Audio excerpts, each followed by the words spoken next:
तो competitive maths का ये फर्स्ट टॉपिक मैंने सेलेक्ट किया मैट्रिक्स अलजेब्रे का। बड़े अच्छे अच्छे इंटरेस्टिंग फैक्ट्स आपको इसमें करने को मिलेंगे। तो मैट्रिक्स अलजेब्रे का पहले हम आपको ना टिप्स बताएंगे, हाइलाइट्स बताएंगे, टिप्स बताएंगे और उनके एग्जाम्पल्स।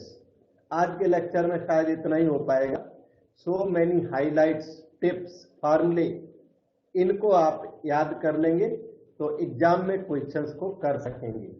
तो हम स्टार्ट करते हैं टाइम वेस्ट किए बिना, थोड़ा सा वेट करना।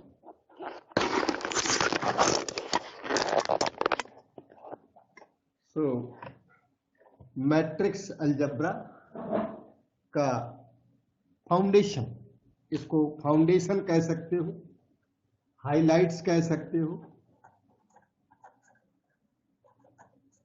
हाइलाइट्स इसी को बोलते हैं।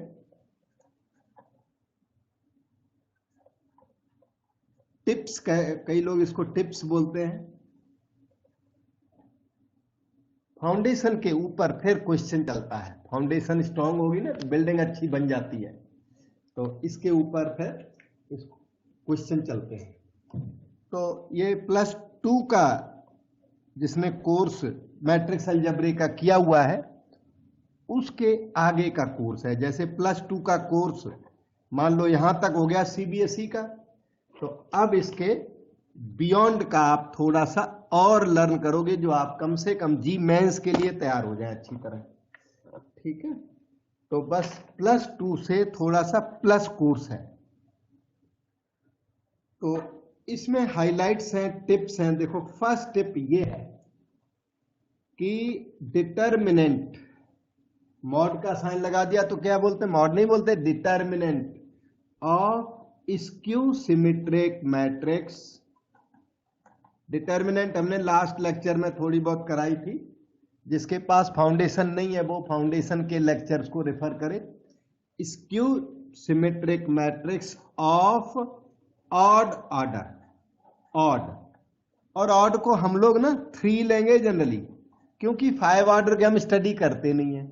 1 ऑर्डर का मैट्रिक्स इतना सिग्निफिकेंट नहीं होता।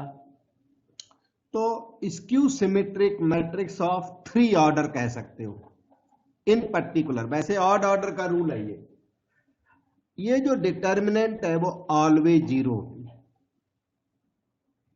अब स्क्यू सिमेट्रिक मैट्रिक्स क्या होती है?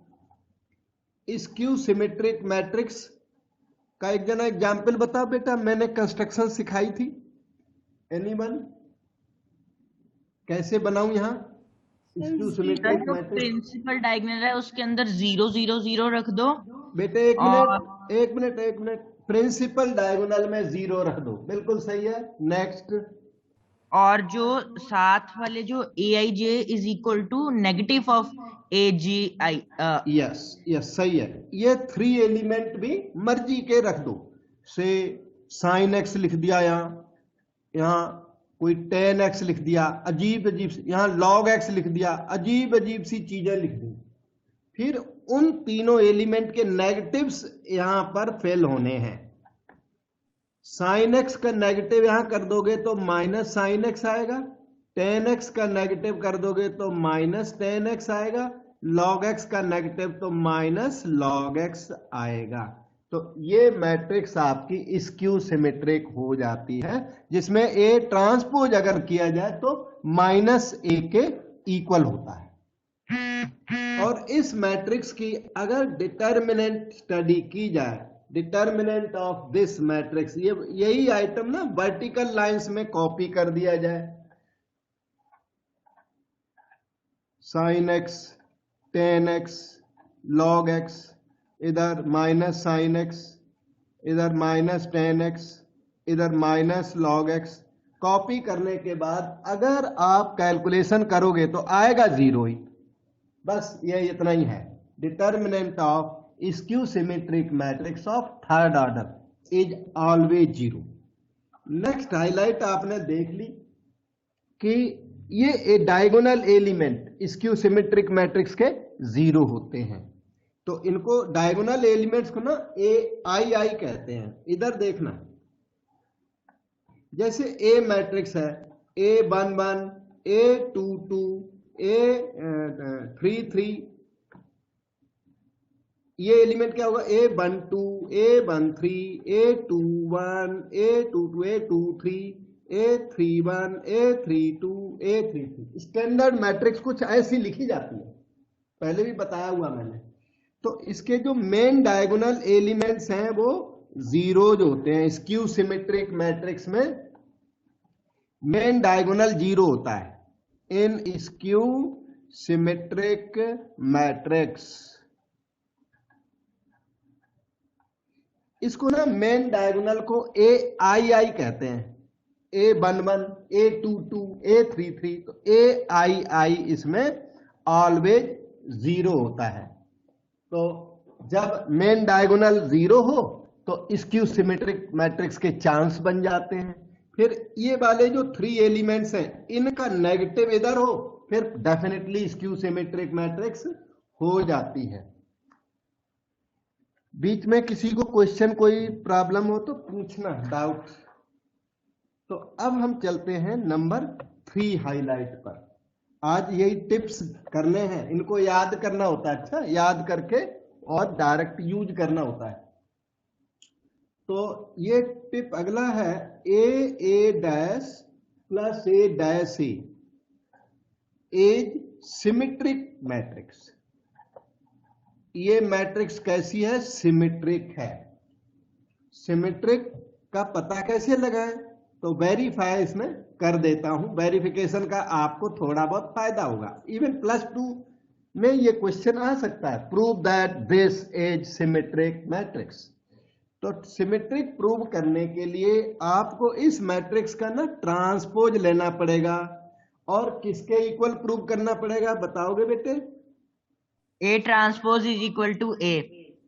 Yes, X transpose equal to X लाना है, मतलब कि A dash plus A dash A लाना है। तो स्टार्ट कर देते हैं, इससे काफी आपकी नॉलेज बढ़ जाएगी। लेफ्ट हैंड साइड ले ली मैंने, फर्स्ट का ट्रांसपोज प्लस सेकंड का transpose.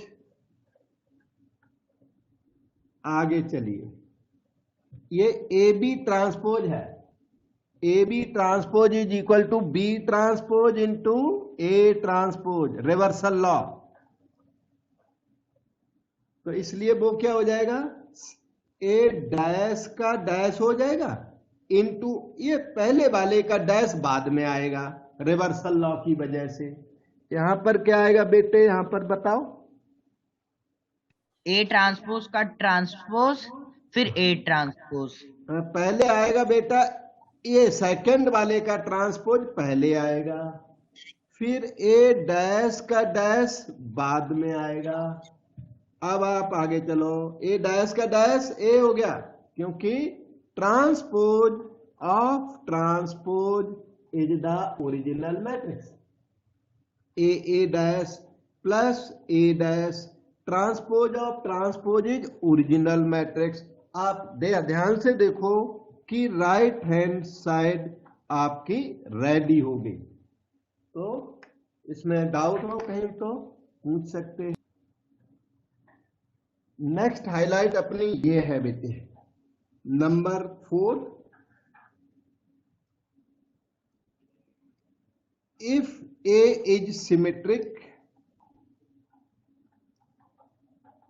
then B dash AB, B transpose AB is also symmetric।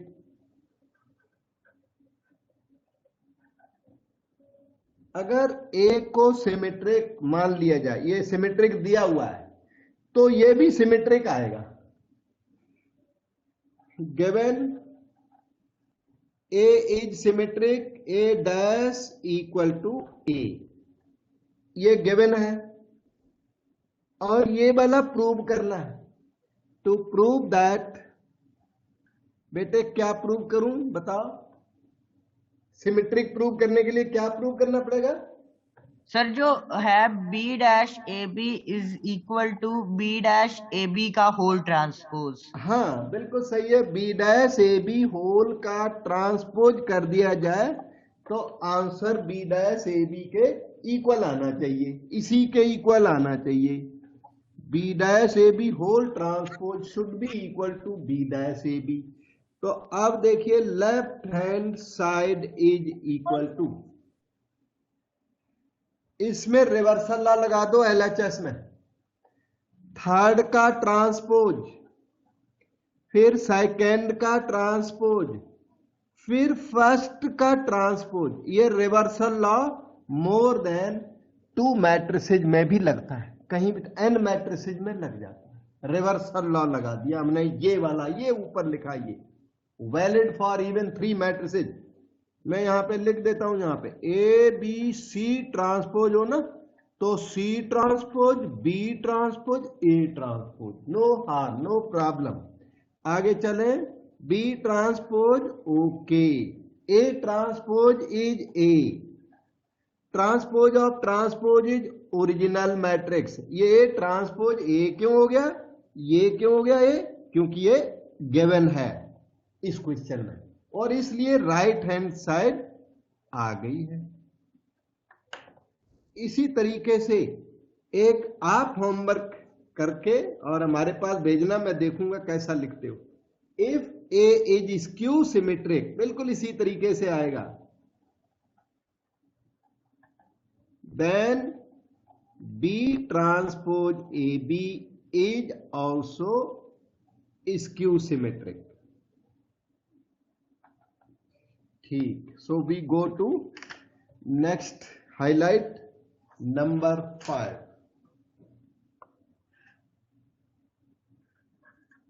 सबको आता है एडजॉइंट ए। एडजॉइंट ए क्या होता है, transpose of cofactor matrix. Adjoint A होता है transpose of cofactors, C11 C12 C13 C21 22 23 31 32 33। मैंने बस आपको याद दिला दिया, इसका ट्रांसपोज कर दें तो एडजॉइंट हो जाता है। और 6 नंबर में आपको एक फार्मूला हमने याद तो कराया था, ए इंटू एडजॉइंट ए कितना होता है बेटे, also equal to adjoint A into ए।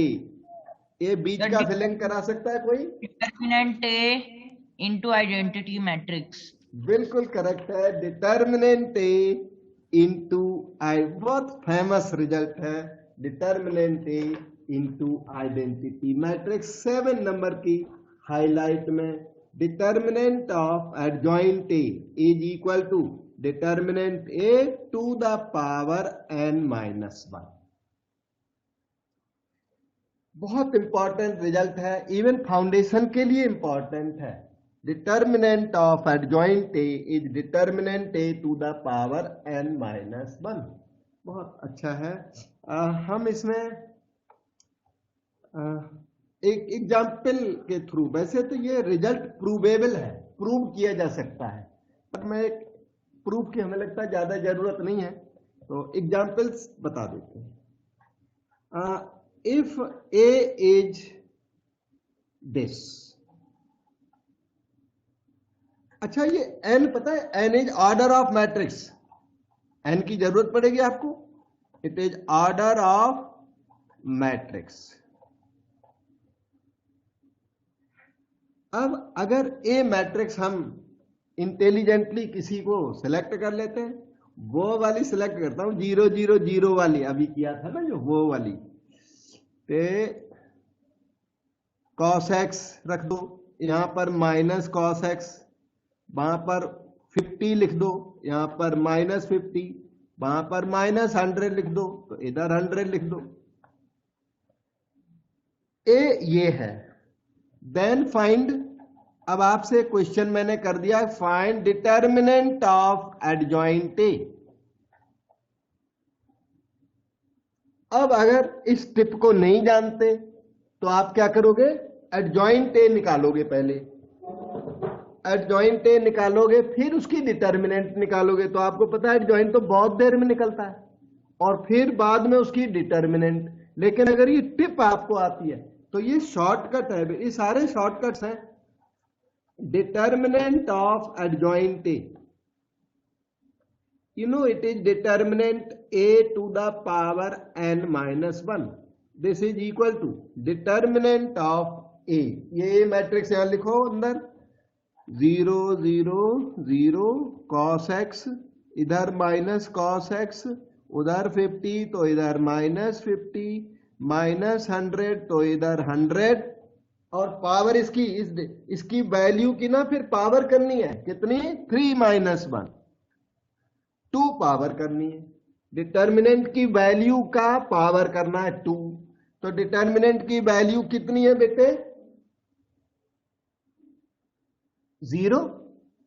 याद नहीं आ पाया? Determinant of skew symmetric matrix है ये 0। हाँ, तो इसकी वैल्यू 0 हो गई, और ये 0 का स्क्वायर तो ये 0 हो गया। तो ना आपने एडजॉइंट निकाला और ना आपने एडजॉइंट का डिटर्मिनेंट निकाला, ये डायरेक्ट ही आंसर आ गया। देखो कितना आसानी से। तो ये इस हाईलाइट का एडवांटेज है। ये 7 नंबर का हाईलाइट था। 8 नंबर का हाईलाइट इससे भी थोड़ा सुपीरियर हाईलाइट है। एडजॉइंट ऑफ एडजॉइंट ए का डिटर्मिनेंट। अब देखो ए मैट्रिक्स दी हुई है, उसका एडजॉइंट निकालो, फिर जो आंसर आ जाए ना उसका एडजॉइंट निकालो, फिर इसका डिटर्मिनेंट करो। कितना देर का काम है, एडजॉइंट ए निकालना, फिर जो आ गया उसका एडजॉइंट ए निकालना, फिर उसकी डिटर्मिनेंट निकालना, लेंदी वर्क है। लेकिन इस हाईलाइट के थ्रू डायरेक्ट हो जाता है। डिटर्मिनेंट ए की पावर किसी को आती तो नहीं है? Anyone knows this? मैंने बताई नहीं है, शायद कहीं किसी और सोर्स से पता हो। डिटर्मिनेंट ऑफ एडजॉइंट ए। अभी याद करो सब लोग, ये पहले क्या था, डिटर्मिनेंट ए की पावर n माइनस 1, इसे रिकॉल करो और यही यहां लिख दो, determinant of adjoint A, determinant A की पावर n माइनस 1। तो determinant of adjoint A, determinant A की power n minus 1 into 1 more n minus 1, मतलब ये n माइनस 1 होल स्क्वायर होता है बेटा। ठीक है, अब मैं इसका एक छोटा सा एग्जाम्पल बना के बता देता हूं, बाकी कभी क्वेश्चन सामने आएंगे तब क्वेश्चन में फिर से बताऊंगा। अभी तो एग्जाम्पल बना देता हूं। If determinant A equal to 5 रख दो, then find determinant of adjoint A, where A is 3 by 3 matrix, 3 square matrix. So here is the solution. कोई आंसर जान पाया? इसका आंसर बताओ बेटे, एनीवन? सर जो 5 है तो 5 की पावर 5 की पावर 4। हो राइट बेटे, राइट, बिल्कुल सही। डिटर्मिनेंट ए की power n minus 1 whole square. Determinant A क्या है, 5, और पावर हो जाएगी 3 माइनस 1 होल स्क्वायर। 5 की पावर 4 हो जाएगी, जो कि 625। ठीक है, ना एडजॉइंट निकाला, ना एडजॉइंट ऑफ एडजॉइंट निकाला। मैट्रिक्स ए का पता आता तक नहीं है, मैट्रिक्स ए पता भी नहीं है किधर है, और फिर भी आपने सॉल्यूशन कर दिया। और मैट्रिक्स ए का पता होता तो और अच्छा था। अच्छा, एक और एग्जांपल बनाता हूं सर। हाँ जी सर, ये जैसे सिर्फ 3/3 के लिए ही वैलिड है ना? नहीं बेटे, ये हाईलाइट किसी भी n के लिए वैलिड है। n 5 होगा फिर भी वैलिड है, 100 होगा तो भी वैलिड है, लेकिन आपके एग्जाम में क्वेश्चन जनरली 3/3 के आते हैं। सर ये जो n है ओनली ये सिर्फ स्क्वायर मैट्रिक्स के लिए वैलिड होगा या फिर हाँ बेटा, एक मिनट, डिटर्मिनेंट है ना, वो होता ही है स्क्वायर मैट्रिक्स का। Determinant is not defined for rectangular matrix. जो मैट्रिक्स रेक्टेंगुलर है ना, तो डिटर्मिनेंट की हम बात ही नहीं करेंगे। There is no rectangular determinant. Rectangular matrix तो होती है लेकिन रेक्टेंगुलर डिटर्मिनेंट नहीं होती। So only square matrices have the determinant. और कोई डाउट बेटा? ओके, तो एक और छोटा सा एग्जाम्पल बनाता हूं। If A is equal to, ये वाली मैट्रिक्स रख देता हूं, 1 1 1 A B C B C C A B. Then find determinant of adjoint A. ये चीज देखो डिमांड कर दी हमने और ये दे दिया रिजल्ट आपको। और सॉल्यूशन देखना आप, सॉल्यूशन रहा ये, determinant of adjoint A is determinant A की पावर n-1 होल स्क्वायर।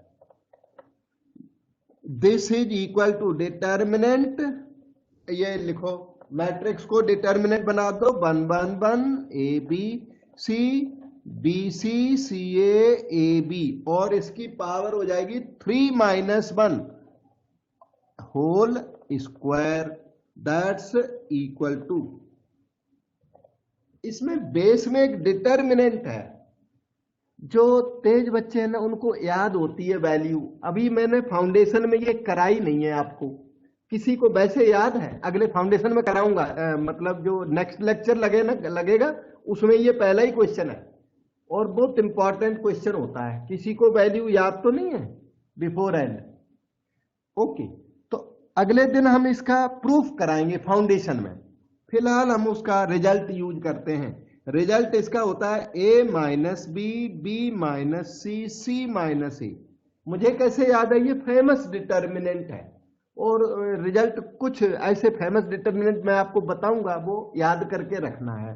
तो इसकी पावर हो गई 4, 2 आंसर हो गया। तभी मैंने वो मैट्रिक्स कैच की कि उसकी वैल्यू हमें आनी चाहिए ना, फिर नहीं तो कैलकुलेशन में उलझ जाएंगे, कैलकुलेशन करेंगे देर तक।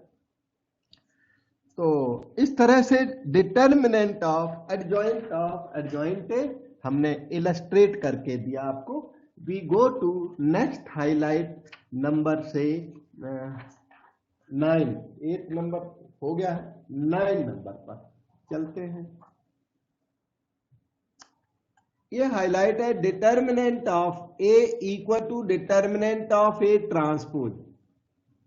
आप मैट्रिक्स ए की डिटर्मिनेंट लें या उसके ट्रांसपोज की डिटर्मिनेंट लें, दोनों इक्वल होते हैं।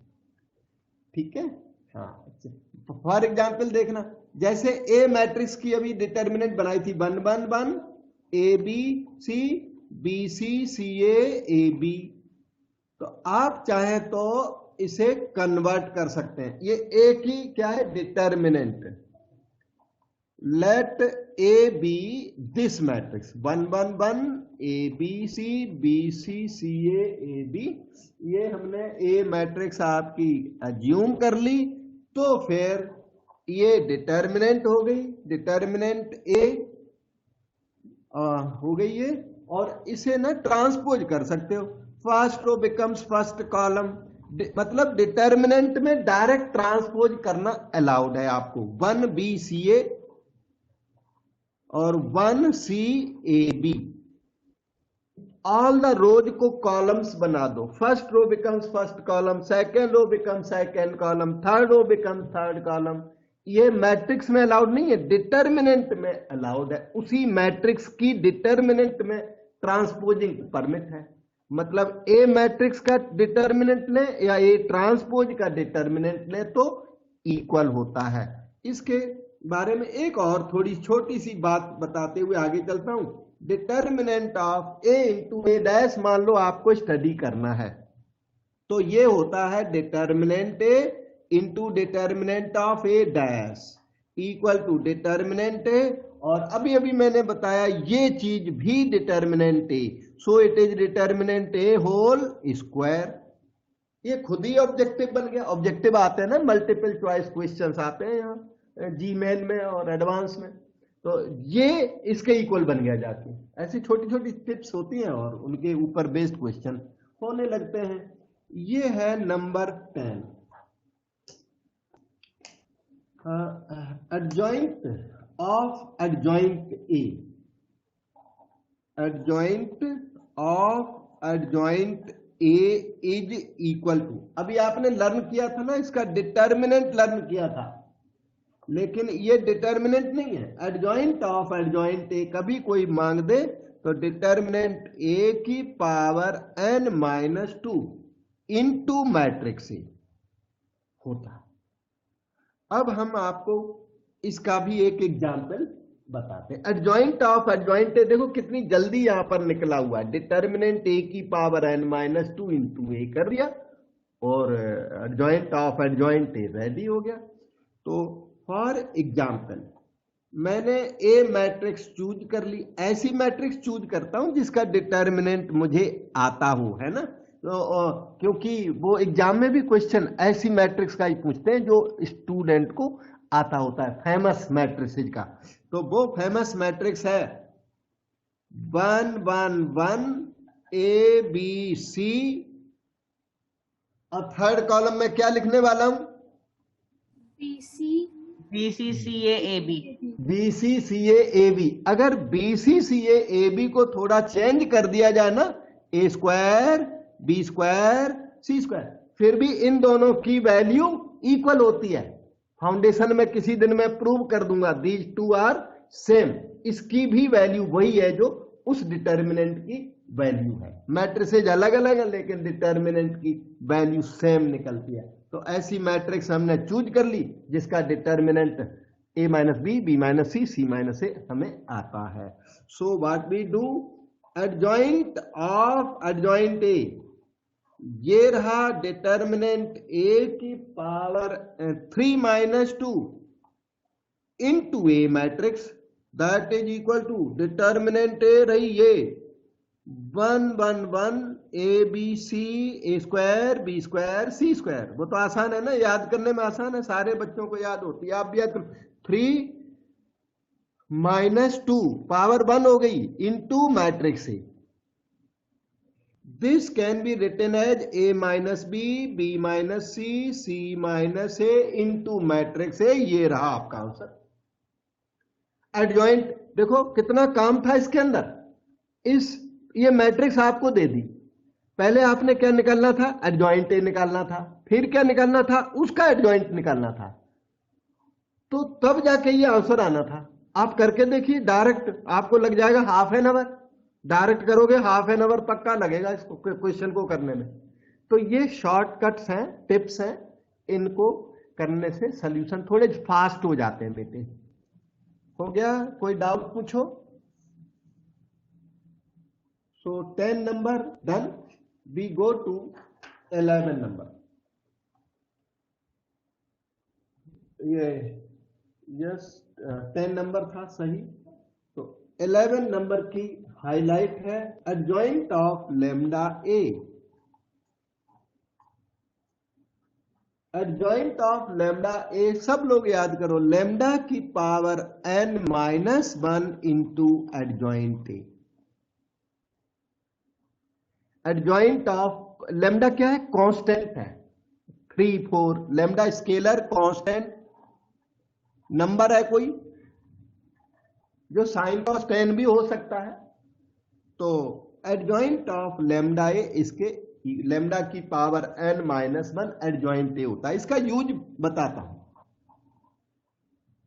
इसमें हम आपको सीधा एडजॉइंट ए देते हैं, एडजॉइंट ए की वैल्यू देते हैं, कुछ भी लिख दो ऐसे 1 3 5, किसी चीज का एडजॉइंट निकाला। ए मैट्रिक्स का पता कुछ नहीं है, 4 1 2 2 1 4 कुछ लिख दो, एडजॉइंट ए हमने आपको दे दिया।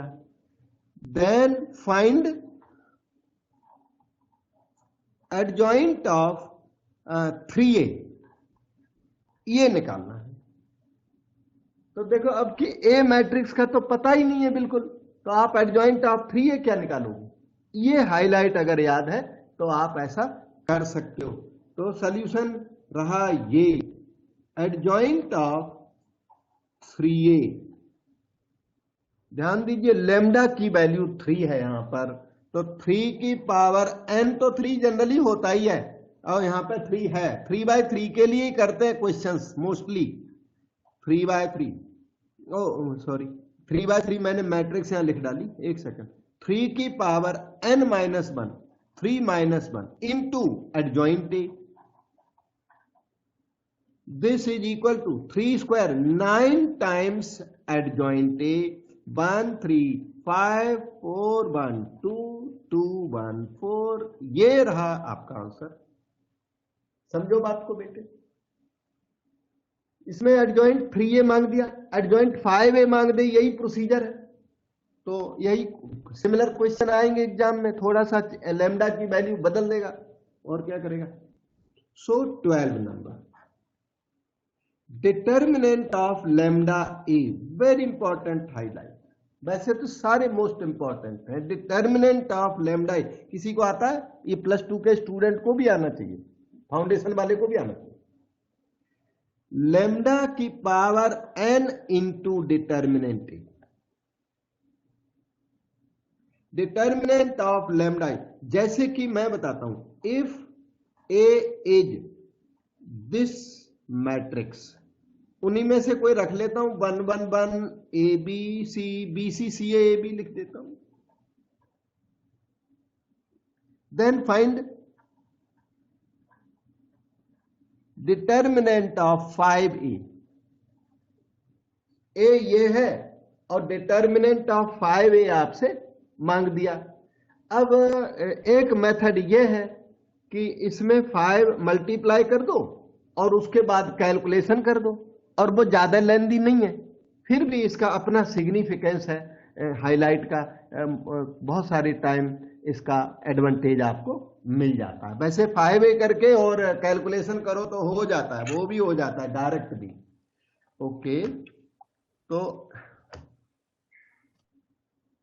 हियर अब हमने तो ये बताना था, डिटर्मिनेंट ऑफ 5a होगा कितना, लैम्डा की पावर n, 5 की पावर 3 इंटू डिटर्मिनेंट ए, और डिटर्मिनेंट 125, और इस मैट्रिक्स ए का डिटर्मिनेंट आपको याद है, याद करा करा लिख दो, b minus C, C minus सी। अगर याद नहीं है तो ऑन द स्पॉट फिर कैलकुलेशन करनी पड़ेगी। b minus C, C minus ए माइनस बी, साइक्लिक ऑर्डर में इस डिटर्मिनेंट की वैल्यू होती है। अगले दिन हम इसको प्रूव करेंगे, फाउंडेशन में चल रहा है, फाउंडेशन में डिटर्मिनेंट ही होनी है अब, तो वो सब सीख जाओगे आप, ठीक है। So let us move to next highlight number 13, adjoint A whole dash और एडजॉइंट ए डैश आपस में इक्वल होते हैं। जैसे कि if adjoint A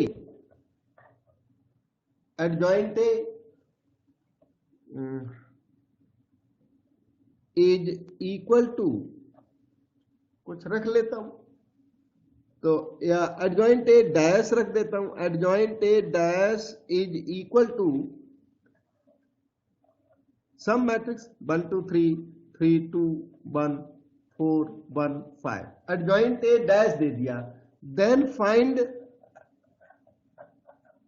adjoint of A dash.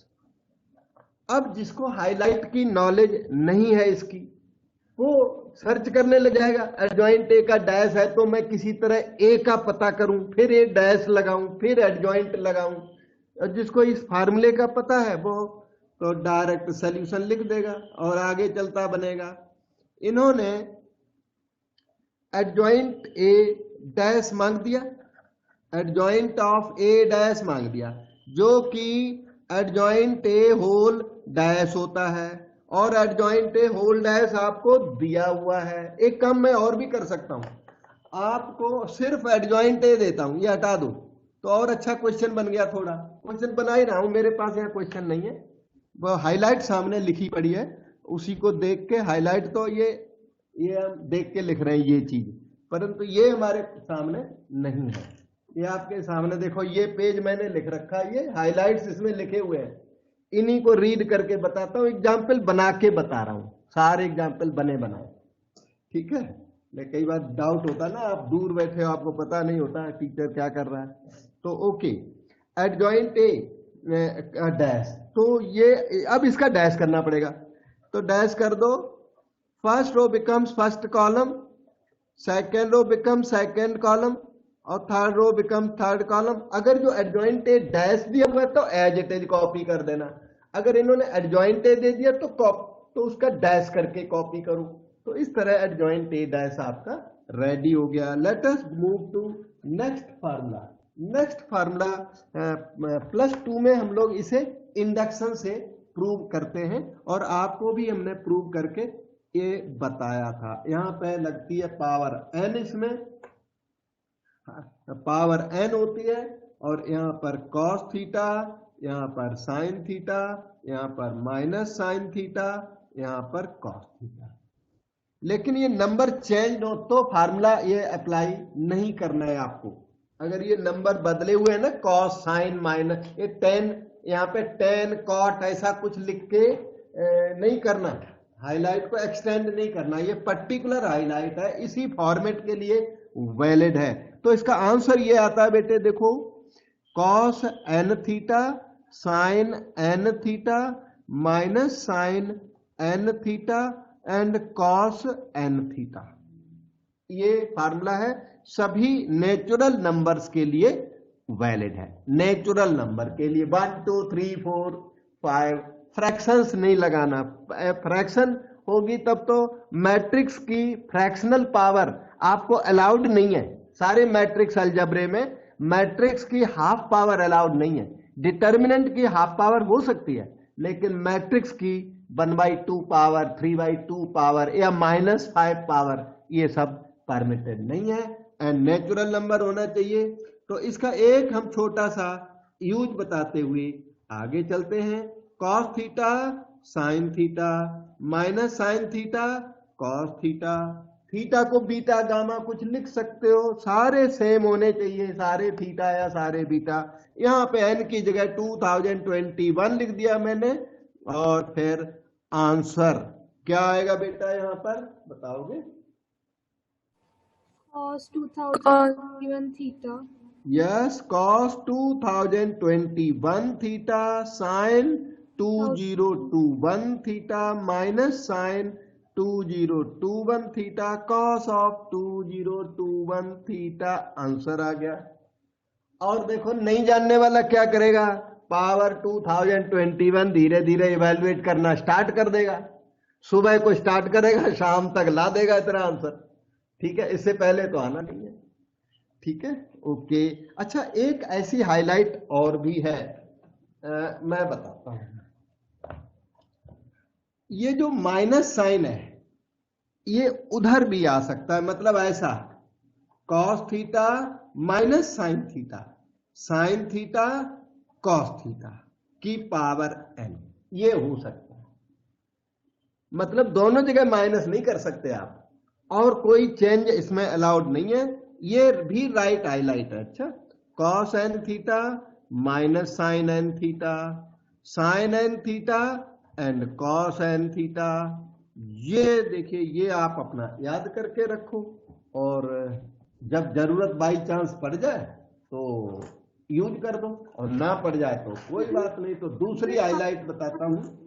Sign की जगह cos पे हो तो बेटे इसमें चेंज और कुछ भी चेंज परमिट नहीं है, ठीक है। ये बस यही होगा, tan cot sin cos, कुछ नहीं, यही है बस। ये दो मतलब पर्टिकुलर फार्मूले हैं, ये बहुत जनरल में नहीं है।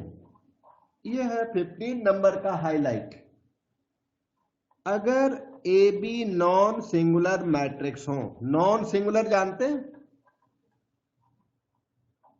सर? अगर determinant A is not equal to 0 तो वो नॉन सिंगुलर होते हैं। Yes, determinant A non zero हो, डिटर्मिनेंट बी नॉन जीरो हो, आपके केस में, इस केस में भी ए बी दोनों का डिटर्मिनेंट नॉन जीरो, तब उनको क्या बोलते हैं, non singular matrices. If A B are non singular matrices such that, और वो इसे सेटिस्फाई भी करते हो A B equal to identity is equal to B A, तो आप कुछ कह सकते हो ये सारा गिवन है ऊपर का, तो देन के बाद वाला क्या रिजल्ट होगा? A B equal to identity आ जाए तो बी को क्या कहते हैं? B is called what? A inverse. Yes, क्योंकि A into A inverse is identity equal to A inverse A. तो अगर A B equal to identity equal to B A कभी कोई देता है तो आप डायरेक्ट बोलो B must be A inverse. और ए इनवर्स वैसे याद है ना, 1 by determinant A into adjoint A जो होता है वही B is A inverse. End के बाद कोई फिलिंग करा सकता है बेटे? B is called A inverse and A is called B inverse, vice versa, दोनों एक दूसरे के इनवर्स होते हैं। अच्छा एक बात बताओ, can one matrix have 2 inverses? क्या एक मैट्रिक्स के 2 इनवर्स हो सकते हैं? No sir. नहीं, क्योंकि inverse of matrix is always unique. ये वैसे नोट में लिख देता हूं, inverse of matrix is always unique. One matrix cannot have 2 inverses. अच्छा ये बताओ, can a matrix have no inverse? Can a matrix, कौन सी? Square matrix. रेक्टेंगुलर की तो बात ही नहीं करनी, रेक्टेंगुलर मैट्रिक्स का तो इनवर्स होता ही नहीं है बिल्कुल। Can a square matrix have no inverse? कोई मैट्रिक्स ऐसी है जिसका इनवर्स होता ही नहीं? मैट्रिक्स। कौन सी मैट्रिक्स ऐसी होती है जिसका इनवर्स होता ही नहीं? मैट्रिक्स है बेटे? सिंगुलर। Singular matrix. यस, तो आंसर इज यस। ऐसी मैट्रिसेज होती हैं जिनका इनवर्स एग्जिस्ट नहीं करता। Singular matrices have no inverses. Singular matrix has no inverse. अगर आपकी मैट्रिक्स सिंगुलर है तो उसका इनवर्स डिफाइंड नहीं होता। ओके, अब हम चलते हैं next, highlight number 16, A inverse B A to the power natural number is equal to, can you estimate the answer? Okay, इसका आंसर बड़ा इंटरेस्टिंग, ए इनवर्स की पावर एम का ए इनवर्स पर कोई इफेक्ट नहीं पड़ता। इस पावर एम का इस ए पर कोई इफेक्ट नहीं पड़ता। इस पावर एम का बीच वाले पे फर्क पड़ता है, बी पे फर्क पड़ता है, बी की पावर एम हो जाती है। मतलब ये कि ए इनवर्स बी ए की पावर मान लो 100 लिखते हो तो आंसर आएगा A inverse B to the power 100 into A. अब आप पूछोगे क्यों आएगा, तो देखो ये रहा प्रूफ। वैसे ही थोड़ा आइडिया देता हूं, थोड़ा अच्छा लगेगा आपको। प्रूफ की जरूरत नहीं है इनका, किसी हाईलाइट का प्रूफ ज्यादा नहीं चाहिए होता है, फिर भी मैं इसी को प्रूव कर देता हूं। ए इनवर्स, वैसे तो इसको हाईलाइट के बेस पर लिख दिया है, पर इसका देखिए प्रूफ कैसे होगा। ए इनवर्स बी ए, फिर अगेन आएगा A inverse B A, again आएगा ए इनवर्स बी ए, और लास्ट में आएगा A inverse B A. How many times? This will come 100 times. It is equal to, अब पहचानो, ए इनवर्स बी लिख दिया मैंने, बी लिख दिया। ये 100 ग्रुप्स हैं इस तरह के। अभी ए इनवर्स बी लिख दिया, तो ए इनवर्स बी तो ये रहा, कि काउंटिंग भी करानी पड़ेगी ना। अब ध्यान दो, ए इंटू ए इनवर्स आइडेंटिटी हो गया, और आइडेंटिटी मैट्रिक्स अलजेब्रे का 1 होता है, यूनिटी होता है। तो ए इनवर्स हट गया, क्या रह गया, बी रह गया बेटे। एक फैक्टर ये और ये, मतलब दो फैक्टर मिलके ये 2 फैक्टर रह गए। यहां तक बी रह गया। आप बोलोगे फिर ये किधर गया, ये अगले के साथ आई बन गया, ए इनवर्स आइडेंटिटी, फिर से बी रह गया, और ये जो ए रह गया वो अगले के साथ एडजस्ट होगा। मतलब 1 2 3 फैक्टर थे तो 3 फैक्टर आपको मिल गए। इसी तरह लास्ट तक जाते जाते आपको ना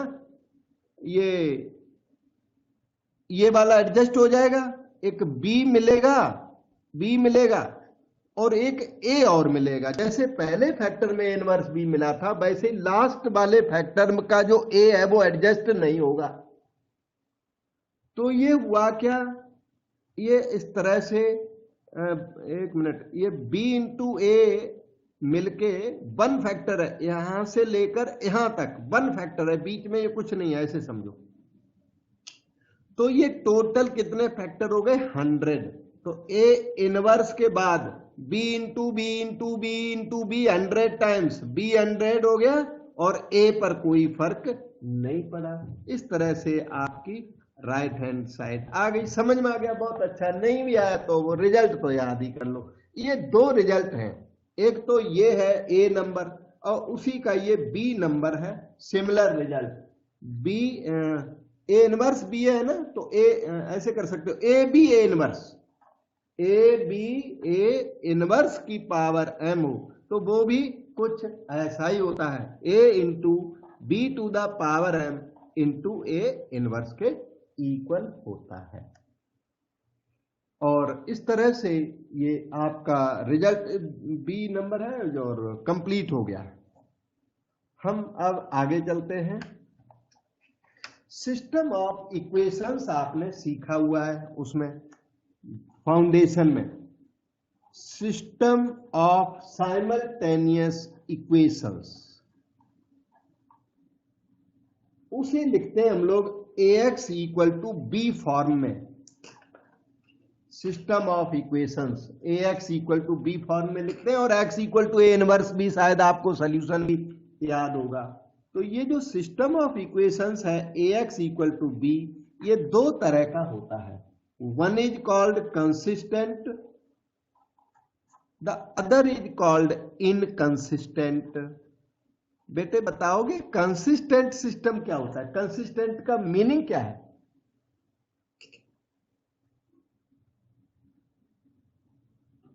सर लगातार। ओके हाँ, अच्छा, मतलब consistent means good, inconsistent means bad. Okay, ये गुड है, गुड सिस्टम है। इन मतलब consistent means it's a good thing, consistency हमेशा अच्छी होती है। तो गुड थिंग का मतलब यहां पर यह है कि सॉल्यूशन एग्जिस्ट्स, कि जो सॉल्यूशन है वो उसका एग्जिस्ट करता है, उसे कहते हैं गुड थिंग। और सॉल्यूशन डज नॉट एग्जिस्ट, उसे बोलते हैं बैड थिंग।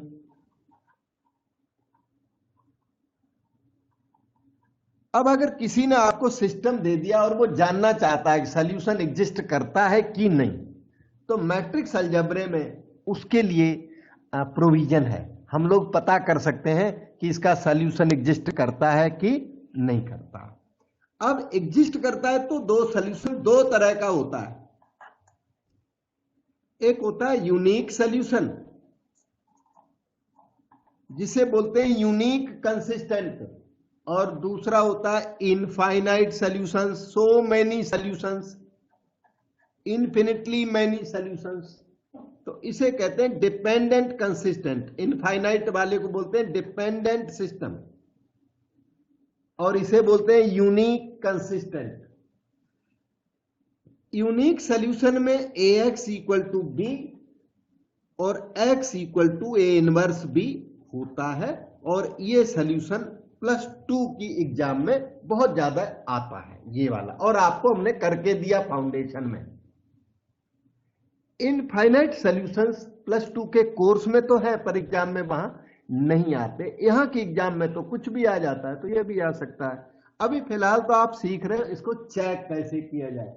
तो इन्फिनिटली मैनी सॉल्यूशंस के लिए क्या है कि डिटर्मिनेंट ए इसमें 0 होती है।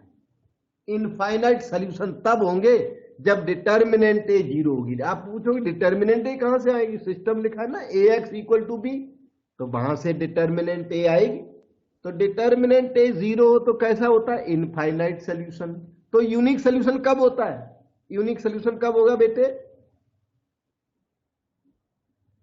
जब डिटर्मिनेंट ए नॉन जीरो, यहां लिख देता हूं, क्यों, डिटर्मिनेंट ए नॉन जीरो होगा तभी तो इनवर्स एग्जिस्ट करेगा, और डिटर्मिनेंट ए 0 होगा तो इनफाइनाइट सॉल्यूशन होगा, या नहीं तो फिर इनकंसिस्टेंट भी हो सकता है। डिटर्मिनेंट ए नॉन जीरो हो, यूनिक सॉल्यूशन श्योर होगा, लेकिन डिटर्मिनेंट ए 0 हो तो कंफ्यूजन होगी, इनफाइनाइट सॉल्यूशंस में एग्जिस्ट और समटाइम्स सिस्टम में भी इनकंसिस्टेंट। तो इन दोनों में फर्क कैसे पता लगे, तो फर्क के लिए हमारे मैथमेटिशियंस ने एक एक्स्ट्रा क्लू डाला हुआ है, वो है एडजॉइंट ए इनटू बी, ये भी 0 हो तो इनफाइनाइट सॉल्यूशंस होते हैं, और adjoint A into B non zero हो तो सिस्टम इनकंसिस्टेंट होता है। तो कभी भी हम चाहें तो सिस्टम को चेक कर सकते हैं, एडजॉइंट ए इंटू बी 0 आ जाए तो infinitely many solution, adjoint A B into B non zero तो सिस्टम इनकंसिस्टेंट होता है। तो ये वाला जो ax equal to B pattern का ये टेबल सारे बच्चों को याद होता है, आप भी बना के याद कर लेना। सर यहाँ पर डिटर्मिनेंट बी का कोई रोल नहीं होता? बेटे नहीं, बी का तो डिटर्मिनेंट एग्जिस्ट ही नहीं करता। बी आपको अगर याद हो तो ये कॉलम मैट्रिक्स होती है, इसका डिटर्मिनेंट होता ही नहीं है, ठीक है। So there is no rule. System of equations हमने डिस्कस किया, हाईलाइट नंबर 18 थी वो। अब आपको एक 19 नंबर की highlight ax equal to O बताता हूं। ओ ये होमोजीनियस सिस्टम में ना राइट साइड में बी नहीं होता, ओ होता है, null matrix. ax equal to O, this is called homogeneous system. ये सिस्टम बहुत इंपॉर्टेंट होता है कंपटीशंस के लिए। होमोजीनियस सिस्टम ये देखने में ऐसा लगता है x plus 2y plus 3z equal to 0, 2x minus y minus 5z equal to 0, minus x plus y minus 4z, right side में 0 आता है, तभी यह ओ लिखा है, नल मैट्रिक्स। तो ऐसा दिखता है सिस्टम, होमोजीनियस सिस्टम कहते हैं इसको। इस टाइप का क्वेश्चन आपने एक भी नहीं किया प्लस 2 में, वहां जरूरत नहीं है, यहां पर जरूरत है। तो ये सिस्टम हमेशा कैसा होता है, कंसिस्टेंट। इसका ये जो सिस्टम है ये कभी इनकंसिस्टेंट नहीं होता, क्योंकि इसका सॉल्यूशन तो हमें हमेशा याद होता है। इसका एक सॉल्यूशन आपको याद है, इसका सॉल्यूशन नहीं याद है तो मैं याद दिला दूं, x equal to 0 equal to y equal to z, ये इसका ट्रिवियल सॉल्यूशन है। ये हर इक्वेशन को ऑलवेज सेटिस्फाई करता है। ये किसको बोलते हैं, ट्रिवियल सॉल्यूशन, क्लियर सॉल्यूशन। इसके अलावा इसका सॉल्यूशन और भी हो सकता है, लेकिन ये इसका ट्रिवियल सॉल्यूशन जो हमेशा एग्जिस्ट करता है।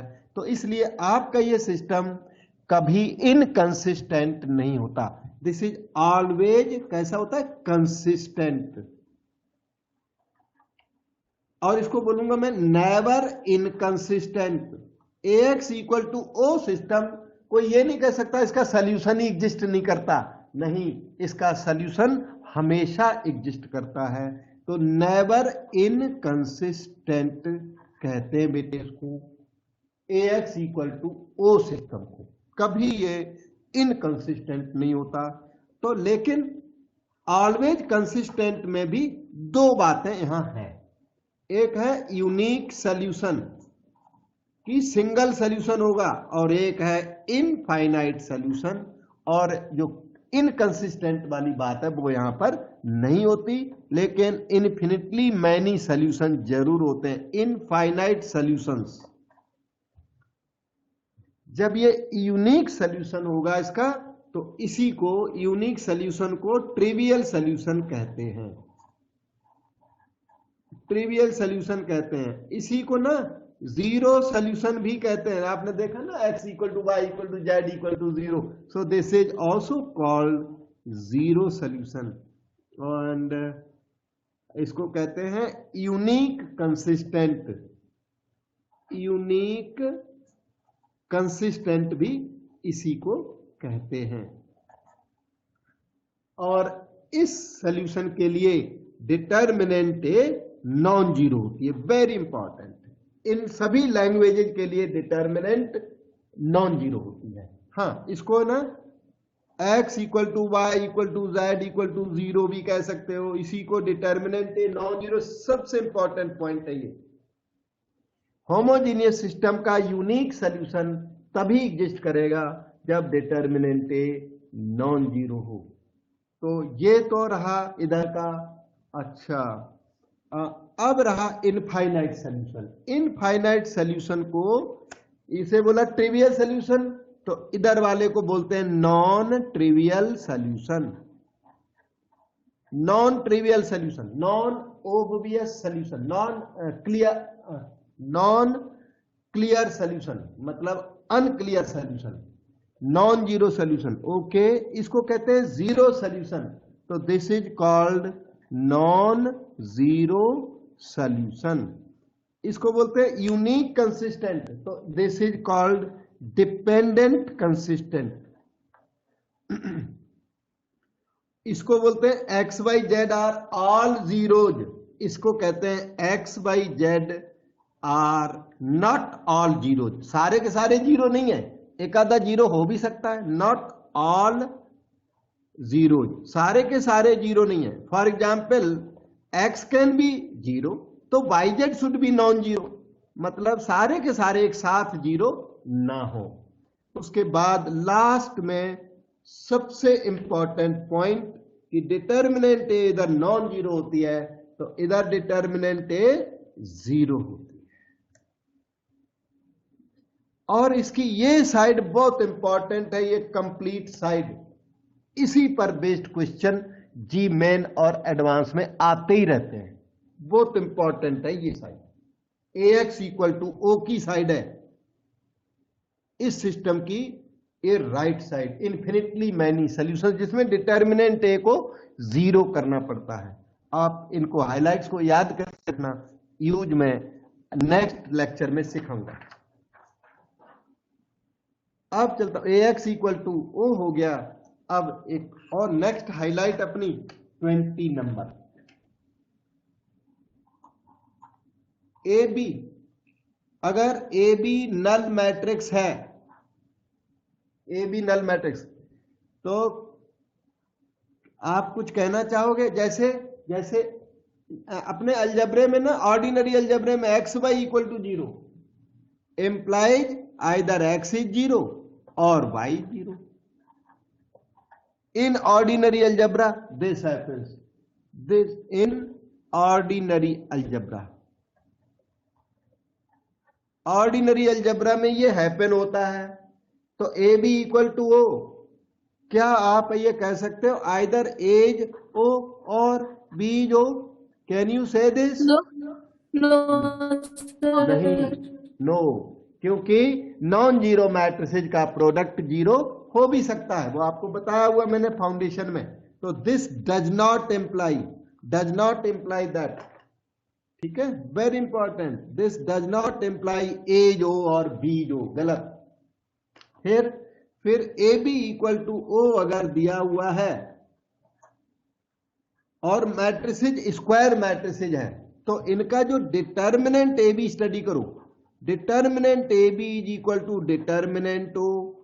अब एक फार्मूला याद करो, determinant A B is equal to determinant A into determinant B, और डिटर्मिनेंट ऑफ नल मैट्रिक्स याद कर लो, जीरो होती है। अब ये ऑर्डिनरी अलजेब्रा बन गया। क्यों? डिटर्मिनेंट ए क्या है? नंबर। डिटर्मिनेंट बी क्या है? नंबर। अब इसका मीनिंग आ गया कि डिटर्मिनेंट ए 0 और determinant B 0।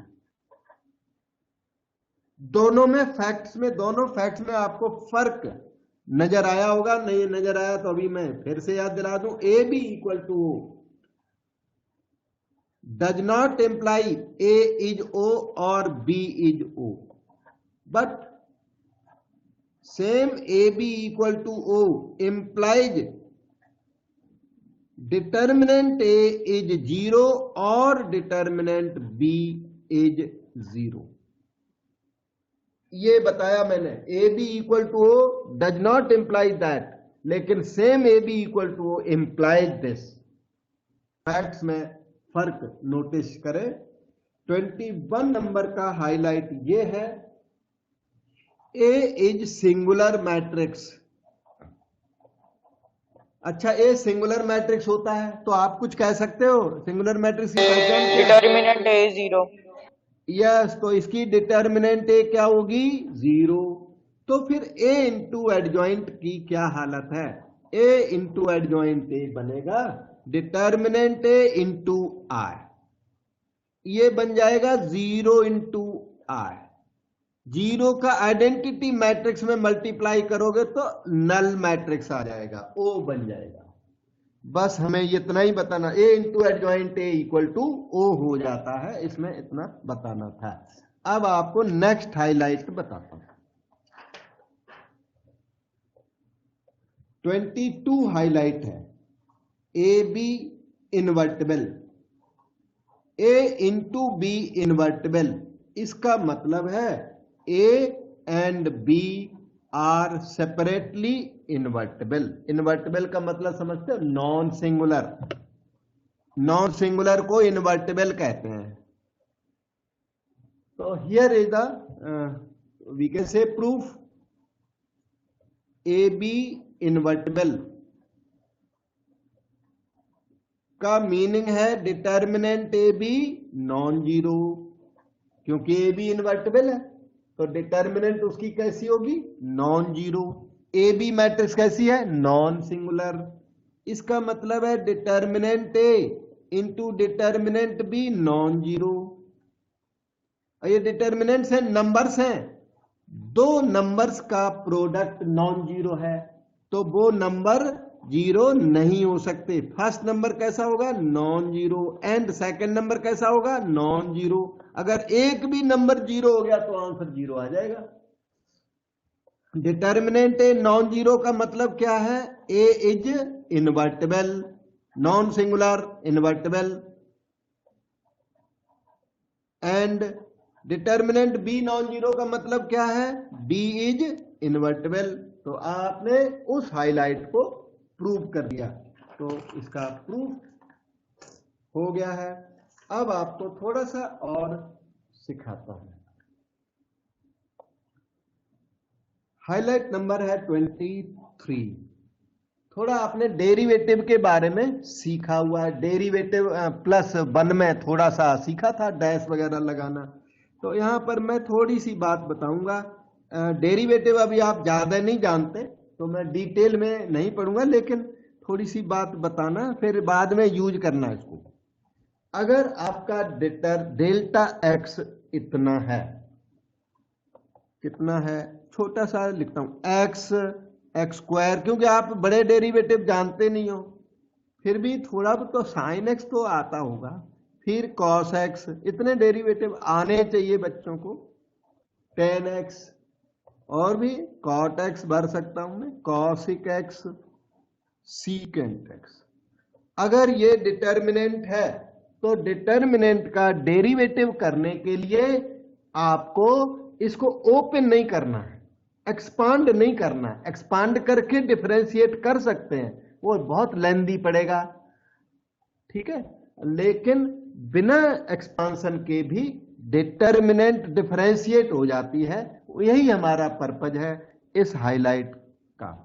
Then delta dash x थोड़ा बड़ा होता है डेरिवेटिव, तो मैं अगले पेज पर लिख के देता हूं। देन वर्ड आप वहां से रीड करना, डेल्टा डैश एक्स डेरिवेटिव इसका होगा ऐसे। फर्स्ट रो को डिफरेंशिएट कर दो। x का डेरिवेटिव 1, एक्स स्क्वायर का डेरिवेटिव 2x, एक्स क्यूब का derivative 3x square. First row differentiate कर दी और सेकेंड रो अनचेंज्ड रहेगी R2। मैं यहां लिखता तो नहीं, कॉपी कर दो, यहां थर्ड रो को कॉपी कर दो, कोई काम नहीं करना। उसके बाद करोगे प्लस। अब की बार सेकेंड रो डिफरेंशिएट होगी। फर्स्ट रो कॉपी करोगे, सेकेंड रो साइन एक्स का derivative cos x, cos x का derivative minus sine x, tan x का डेरिवेटिव सेक स्क्वायर एक्स, और थर्ड रो अनचेंज्ड रहेगी अभी। उसके बाद फिर से प्लस कर दो। अब थर्ड रो डिफरेंशिएट होगी। फर्स्ट रो कॉपी करें वहां ओरिजिनल वाला x, x square, x cube. Second row copy करें sine x, cos x, tan x, simply copy down.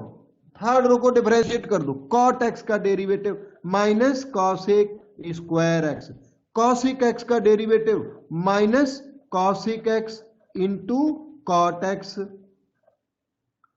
और सेक एक्स का डेरिवेटिव यहां फिल कर दो, sec x into ten x. हो गया डेरिवेटिव। तो इसके बाद अभी क्योंकि ज्यादा आपको इसमें आता नहीं है डेरिवेटिव, नहीं तो उसके बाद ना ये जो आंसर्स आते हैं ये सब के सब जीरो होते हैं जनरली। तो या 2 जीरो हो गए, एक बच भी गया तो उसको इवेलुएट कर देते हैं आसानी से। तो ऐसे है। इसका यूज तो आप थोड़ा देर में लर्न करेंगे, लेकिन बहुत यूजफुल हाईलाइट है कि डिटर्मिनेंट कैन बी डिफरेंशिएटेड। अब हम आपको नेक्स्ट हाईलाइट 24, और घबराना नहीं, 1-2 बचती हैं, फिनिश करके तभी छुट्टी करूंगा। 24 नंबर। सर ये जो पिछली हाईलाइट थी उसके अंदर हमने एक रो के अंदर पहली रो को उसका डेरिवेटिव लिया, फिर अगले डिटर्मिनेंट के अंदर सेकंड रो का लिया, फिर अगले के अंदर थर्ड का लिया। हाँ जी बेटे, मैं अच्छा, अभी मैं फिर डिवाइड से लिख देता हूँ। ब्रेक कर दिया। हाँ हाँ, एक मिनट। जैसे डेल्टा एक्स इसलिए लिखा, फंक्शन ऑफ एक्स है ना, इसलिए डेल्टा एक्स है ये क्या, R1 first R2 R3। If this happens then delta dash x, shortcut में बोलूं तो ऐसे बोलूंगा, फर्स्ट रो का डेरिवेटिव करो, R2 और R3 को चेंज मत करो, plus.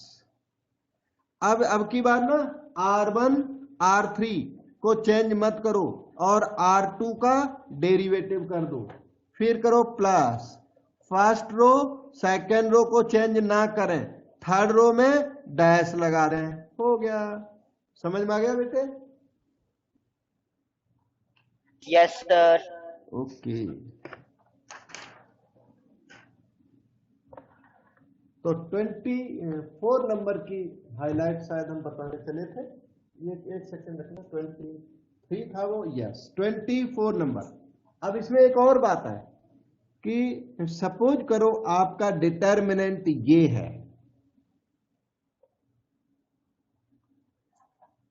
Sign x, cos x, tan x, 2, 3, 4, 9, 8, 7 ये है, और आपसे अगर किसी ने डिफरेंशिएट करा दिया डेल्टा डैश एक्स,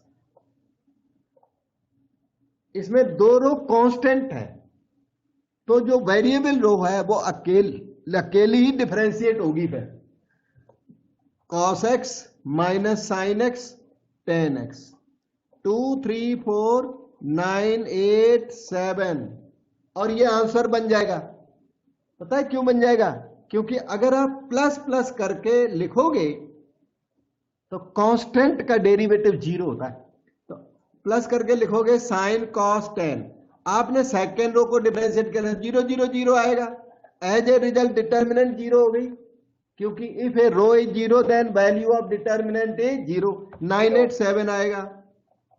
फिर से आप प्लस करोगे, एक और लिखना चाहोगे तो और लिख लो, ये देखो sine cos tan sine cos 10, फिर 2 3 4 ओके। 9 8 7 के डेरिवेटिव्स 0 0 0 हो गए, तो आंसर कौन सा आ गया? फर्स्ट वाला आंसर आ गया। ये दोनों 0 हो गए, तो इससे अच्छा तो केवल फर्स्ट रो को डिफरेंशिएट कर देते। तो अगर 2 रोज कांस्टेंट है, कोई भी 2 रोज, तो जो वेरिएबल रो है उस अकेले को डिफरेंशिएट कर दो तो आंसर आ जाता है। cos x minus sine x tan x 2 3 4 9 8 7 remaining 2 हो गए। 0 प्लस 0, यहां मैंने ना थोड़ा यहां साइड में लिख दिया 0 प्लस 0। आंसर तो आपका फर्स्ट डिटर्मिनेंट है। तो अगर 2 रोज कांस्टेंट हो, 1 रो वेरिएबल हो, तो वेरिएबल वाली रो को डिफरेंशिएट किया जाता है। सर बेटे सर tan x का नहीं डिफरेंशिएशन करना? अच्छा, मैंने ना गलती कर दी बेटे। 10x का डेरिवेटिव किया जाएगा sec स्क्वायर x, यहाँ साइन cos 10, बाकी तो ठीक लिखा है। आंसर में भी sec स्क्वायर x आएगा। पूरी फर्स्ट रो डिफरेंशिएट होगी, वो तो मैंने जल्दी में एरर कर दिया। ठीक हो गया बेटे। अब रहा नंबर 25। इंटीग्रेशन आपको अभी ज्यादा नहीं आती, फिर भी मैं थोड़ा हाईलाइट बताना चाहूंगा। जैसे कि अगर आपका डिटर्मिनेंट कुछ इस तरह का है, fx gx hx, और है a b c constant, d e f constants हैं, तो ऐसी डिटर्मिनेंट को इंटीग्रेट कर सकते हो। a b c d e f variable नहीं होने चाहिए। अगर ये वेरिएबल होंगे तो डिटर्मिनेंट कैनॉट बी इंटीग्रेटेड। तो इंटीग्रल तभी डिफाइंड है जब 2 रो कांस्टेंट हो, कोई भी 2 रो कांस्टेंट हो, 1 रो वेरिएबल हो। तो इसको ना इंटीग्रल का साइन कुछ ऐसा ना एस टाइप बनाते हैं, ऐसे integral of f x d x बोलते हैं इसको इंटीग्रल आपको लर्न कराया जाएगा बाद में। तो डिटर्मिनेंट कैन बी इंटीग्रेटेड। क्या करना, अब इंटीग्रल साइन इन तीनों के साथ चला जाएगा। Integral of f x d x, यहां हो जाएगा integral of g x d x, यहां हो जाएगा integral of h x d x, और a B c unchanged, d e f unchanged. तो ये हमने थोड़ा सा आपको आइडिया दिया। जब आप थोड़ा इंटीग्रल कर चुकेंगे उस टाइम पे डिटर्मिनेंट का 1-2 क्वेश्चन में उस समय फिर से याद दिलाऊंगा। सर एबीसी को नहीं हम इंटीग्रेट करेंगे ए स्क्वायर बाई 2? नहीं, केवल आप एफ एक्स जहां एक्स लगा हुआ है ना, सिर्फ उसी रो को इंटीग्रेट करोगे। अगर तीनों में एक्स लगा हुआ है तो इंटीग्रल पॉसिबल नहीं है, 2 में एक्स लगा हुआ है तो इंटीग्रल पॉसिबल नहीं है। किसी एक ही रो या एक कॉलम में एक्स लगना चाहिए। तो जिस रो या कॉलम में एक्स है उसी को इंटीग्रेट करोगे। जबकि डिफरेंशिएट सारे को कर सकते हैं, फुल सारे में एक्स है ना तो भी डिफरेंशिएट कर सकते हैं, पर इंटीग्रेट नहीं कर सकते। ठीक है, इंटीग्रल सिर्फ इसी पोजीशन में डिफाइंड है, और इसका यूज मैं जब इंटीग्रल आप जान जाओगे ना तब मैं यूज दिखाऊंगा। कितने इंपॉर्टेंट यूजेज हैं इन चीजों के, तो ये आते ही रहते हैं एग्जाम्स में। 26 नंबर, आपको पता है कि एडजॉइंट ए क्या होता है? Adjoint A transpose of cofactor matrix, मैं याद दिला दूं। Adjoint A is transpose of cofactor matrix. ये लास्ट हाईलाइट है, बस 2 मिनट का काम है, उसके बाद आप आराम कर सकते हो। हाईलाइट्स जी मेन में इससे ज्यादा हाईलाइट कुछ नहीं होती, इतने पर बेस्ड क्वेश्चन फिर होने लगते हैं। फिर क्वेश्चंस की प्रैक्टिस कराऊंगा और आप अगर एफर्ट करोगे तो आपको ठीक बना दूंगा। ओके, इधर देखिए, तो हमारी हाईलाइट ये है बेटे, determinant of cofactor matrix. Determinant of cofactor matrix, cofactor matrix का डिटर्मिनेंट लें या कोफैक्टर मैट्रिक्स की ट्रांसपोज का डिटर्मिनेंट लें। आपको पता है determinant A equal to determinant of A transpose. तो कोफैक्टर मैट्रिक्स का डिटर्मिनेंट लें या कोफैक्टर मैट्रिक्स का ट्रांसपोज का डिटर्मिनेंट लें, तो दोनों इक्वल होते हैं। और कोफैक्टर मैट्रिक्स का ट्रांसपोज इसे एडजॉइंट ए कहते हैं। तो एडजॉइंट ए का डिटर्मिनेंट लें तो देखो determinant of adjoint A is equal to determinant of transpose of cofactor matrix is equal to determinant of cofactor matrix. और आपको पता है determinant of adjoint A is also equal to determinant of adjoint A dash, क्योंकि किसी भी matrix का transpose कर दें तो डिटर्मिनेंट पे फर्क नहीं पड़ता। और आपको ये भी आज बताया मैंने कि adjoint A whole dash is equal to adjoint of A dash, तो ये सब इक्वल हैं। और determinant of adjoint A determinant A की पावर n-1 होती है, और वो 3/3 के केस में डिटर्मिनेंट